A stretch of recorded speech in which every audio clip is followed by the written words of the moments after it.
Sasagutin ang inyong mga katanungan. Diretsahan. #palatanong. Pagkat may pala. Mula naman po kay Cathy. Magandang hapon po, Chief. May gusto lamang po akong itanong. Ang aking inalagaan at tinuturing kong tunay at sarili kong anak simula nang siya ay musmus pa lamang ay 26 na taong gulang na. Posible pa rin ba siya ay legal kong ampunin upang matupad ang aming pangarap na madala niya ang apelyido naming pamilya? Salamat po.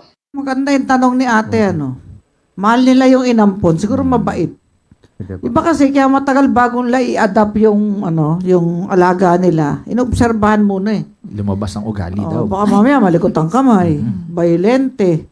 Marahil mabait yung bata, naging 26 years old. JC, ano masasabi mo dyan? Kaugnay nga po ng sinabi po ng ating punong Mananggol Pambayan po, Ate Cathy, ang sumasaklaw po na batas sa inyo pong katanungan ay ang RA 11642 o kilala po sa Domestic Administrative Adoption and Alternative Child Care Act. So, base po sa batas na ito, ang adoption or pag-aampon po ay isa pong socio-legal po na proseso na kung saan binibigyan po ng permanenteng pamilya ang isang bata na ang mga magulang po ay isinuko na po ang mga karapatan nila bilang magulang upang ang lahat po ng karapatan na ito o responsibilidad, pati kaugnayan po ay mailipat po sa mag-aampon. Sa prosesong pong ito, ang isang bata po ay magiging lehitimong anak po na mag-aampon.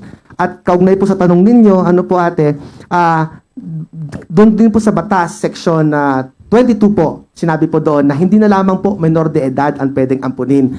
Pati po tao o Pilipino na nasa ustong taong gulang of legal age ay pwede na pong ampunin. Kaugnay nga po sa tanong po ni Ate Cathy po, Ate Cathy, pwede po ninyong ampunin ang inyo pong alaga na inyo pong itinuring na anak magmula noong siya'y musmus pa lamang kahit na siya po ay edad 26 na taong gulang na. Ayan.